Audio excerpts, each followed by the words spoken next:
Haiti is not the easiest place to travel. Despite being located on the same island as the Dominican Republic, which is famous for being a vacation paradise, Haiti has been faced with quite a few problems in the past. Just 12 years ago, in 2010, Haiti was struck by a magnitude 7.0 earthquake, which left hundreds of thousands of people dead and more than 1.5 million people homeless, which is a lot, especially considering that the country had only around 9.9 million inhabitants at the time. It is also the poorest country in the Americas, and according to various sources claiming to be citing the United Nations, it is also the most dangerous country in the world. I could not confirm this, however. But I really wanted to go check it out on my Latin America trip a few months ago, so I flew to Santo Domingo in the Dominican Republic to meet up with my friend Luca, because to be honest, neither of us wanted to go alone.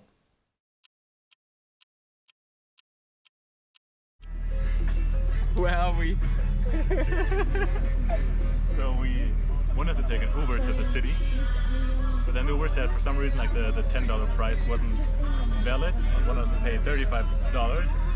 So we were like, hell no, never gonna pay $35. So we wanted to take a bus, and then on the way to looking for the bus stop, there was a guy on a motorcycle. It was like, so the bus stop's kind of far away.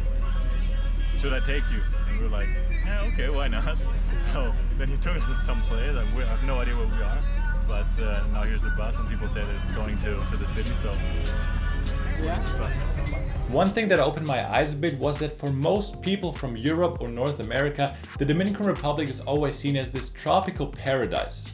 But right in the first hours of our trip, it was clear that this is also just a normal country with its more beautiful and less beautiful places. I remember thinking like, wow, what kind of place is this? This is not at all how I imagined the Dominican Republic to look like. But turns out we were just dropped off in this kind of ghetto area of the city. We then walked to the hostel to drop off our stuff. Then we wanted to get the bus tickets to Haiti for the following day, but they said we'd have to come back the next morning.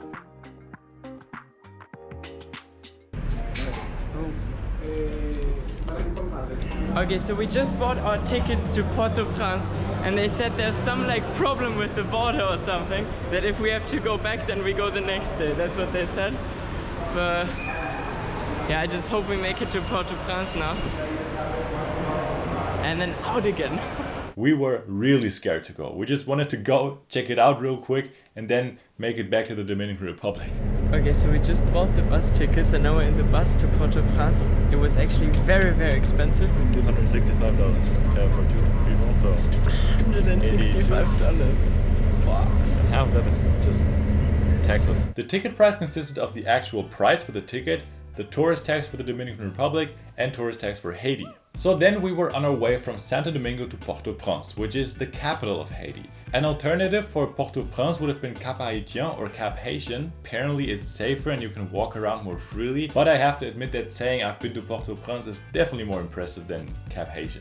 So the food on the bus is definitely not vegetarian or vegan, and it's not like you can choose what you want. They just hand it out and either you take it or you don't. The cabbage was really spicy for some reason. I think they put like pepperoni in it or something, and the meat tasted exactly like German Schweinebraten. But they said it was typical Creole food from Haiti, so I guess now I know a bit about Haiti's food culture. At some point in the early afternoon, we made it to the border. What you can see here is the Dominican Border checkpoint where we got our exit stamp from the Dominican Republic. And while Luca got through passport control really quickly, no problem, they seem to have some kind of problem with my passport. I don't know what was wrong with my passport, but for some reason you had to like scan it a couple of times, looked at every stamp, and it was like, okay, I don't even understand why, but something was wrong. But he looked at like the passport, scanned it a couple of times, called his colleague, and I don't know, put the stamp on, but removed it again, like he didn't stamp it, but he put like the stamp thing on, and then was like, no, I can't stamp this, and called his, I don't know, but at the end he stamped it, so everything's fine, but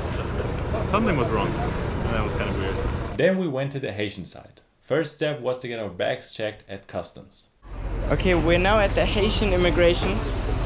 Got this form to fill out. That's our bus. And right now this is, I think, the customs, so they're checking the bags. But we were put to the side, the gringos as always. Then we walked over to passport control, which was this tiny room in the sort of basement of a house. The guys in there really didn't care what we wanted, they just scanned our passport and stamped it. One thing I find really sad, by the way, is that nowhere on these stamps it says Haiti. It's a little disappointing, but It is what it is. actually we were kind of glad it all went this smooth at the border, because Luca was really scared we would face some corruption. But as I said, no one cared about why two European white guys wanted to go to apparently the most dangerous country in the world. So we stepped back on the bus, and Luca and I both said that the first impression of Haiti reminded us a lot more of Africa than Latin America. It was super sandy, everything seemed really run down, and there weren't so many people on the street. Anyway, the drive through Haitian civilization was only around 1 hour, and then we arrived in Pétionville, which is a suburb of Port-au-Prince. Arriving there, we were scared like hell, because we didn't know what to expect, so we decided to take a taxi to our place. And that's when the first thing happened. When asking for the price, the assistant or something of the driver, I didn't really understand why there were two people, said $10. To Luca and me that seemed fair, so we hopped in the car. Then on our way she suddenly started making some weird calculations with currency exchanges and whatnot. We didn't really understand anything, but she kept calculating stuff on one of those old Nokia phones, you know, the ones that look like a brick, but because we were talking a mix of English, Spanish and French, and she calculated stuff in Dominican pesos, US dollars and Haitian gourds, it was a complete mess. So when we arrived at the hotel, they wanted $30 from us. We said no, we agreed on 10, you said $10. So then a big discussion started, the drivers wouldn't leave, and after a big discussion we decided to give them a few more bucks, and then they left. Great first encounter in Haiti. Then we were in our hotel, which we found on booking.com, and we chose it because apparently the owner of the hotel can tell you exactly where to go and where you should rather not go. Also, he was from New York and spoke perfect English, and that was actually very true. So he told us where we should go, where we should not go, and then we were out exploring Port-au-Prince for the rest of the day. Merci, merci. How do we go to Port-au-Prince? Alone, without anyone. Yay! So right now we're in what is probably the safest part, or one of the safest parts of the city. The guy said, yeah, you can walk along here, and it does seem pretty normal, doesn't it? Yeah, it's like any other big city. Or not big city, it's kind of like, I don't know, some medium-sized city. It's a little more crowded here, but the rest of the city was kind of, I felt a little quiet. Some people, quite a lot of people to be fair, look at us, especially because I'm here with a GoPro. I mean, and you're hard to oversee. That's true. We're in Port-au-Prince, can you believe that? Can you believe that? One thing that was super funny was the fact that everyone looked at us and tried to start a conversation, usually in French.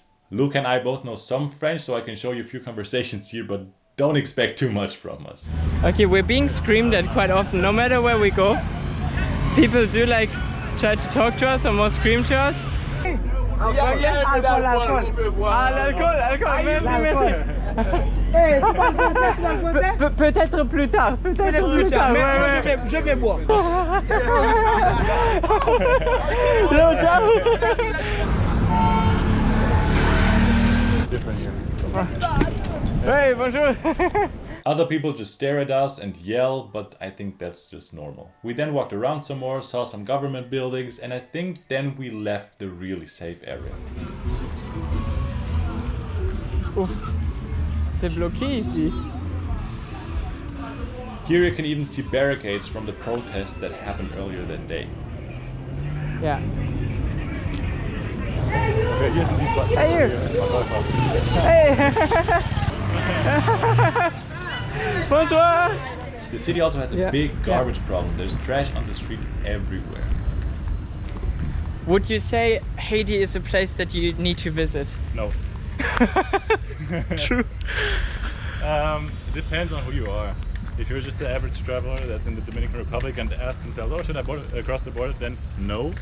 Yeah. If you come here after you've informed yourself and you actively decide that this is a place you want to visit, you know what you're getting yourself into, then I would say absolutely yes, because it's not as bad as everyone says. Absolutely. At I least not in expected this much area. worse. Yeah. At least not in this area. But we know where we're going, more or less, because we've talked to someone that lives here. So Yeah. don't just come here without a plan and just walk anywhere. That's a bad idea. Nice to meet you. Nice to meet you. All right, have a good one. See you. Next time. But still, the people are friendly and they love to talk to us. Especially this guy had a big desire of sharing his opinion. Hey, yo, ça c'est Haïti, man. Haïti, man. Yo, Haïti, man. Avec la gon l'autre couleur, man. Haïti, la blanc pas fait comme ça, man. Ah. Yo, ça veut dire blanc pas fait. Blanc pas fait comme ça, man, parce que c'est blanc lié, man. Bon, bon, men. Mais comment faire blesse comme ça, men? Non, et pas comme si vieux bah problème. On ne parle pas de créole, je suis désolé. Ok, tu parles pas français, mon vieux? Français est mieux, oui. Ok, français meilleur? Ouais. Ok. Mon vieux, Haïti, c'est un pays vraiment fragile. Fragile? Yeah, Haïti fragile. La population souffre de la nourriture, souffre de l'eau. Il n'y a pas beaucoup de l'eau. Il n'y a pas beaucoup de l'eau, il n'y a pas beaucoup de la nourriture pour consommer la population. C'est vraiment dangereux pour la population, mon vieux. Ouais, Haïti, c'est un pays vraiment fragile. L'État haïtien ne connaît pas la vie de la population. Hi man. How are You're a you? journalist. I'm fine, girl. Nice. Man. Haïti est fragile pour moi et pas beaucoup. Ouais. So bon.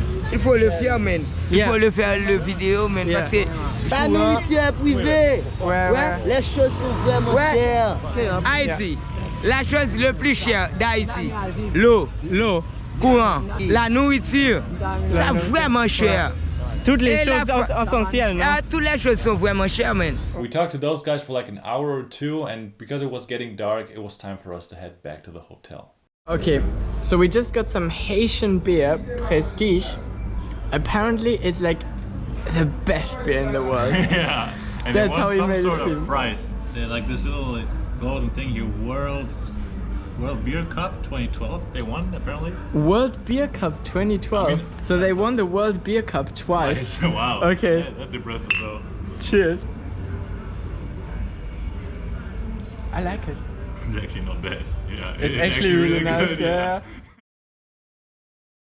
Since because of the protests all the shops and markets were closed and we felt like there wasn't much to do for us, we asked the hotel owner if he could organize a ride to the bus station for us. Probably the most intense motorcycle ride of my life. 3 people with 2 huge bags on just one motorcycle through Port-au-Prince. Also, the driver was just some random dude, like the cousin of one of the workers in the hotel that agreed to take us. We couldn't talk a word to him because of the language barrier, so we had to hope everything was organized well by the hotel.